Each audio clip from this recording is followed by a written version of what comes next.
வந்த பிறகே பிடிக்குது கடலை. நரை வந்த பிறகே புரியுது உலகை.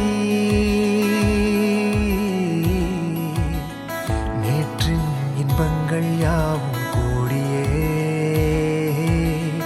இன்றை இப்போதை அர்த்தமாக்குதே. இன்றின் இப்போதின்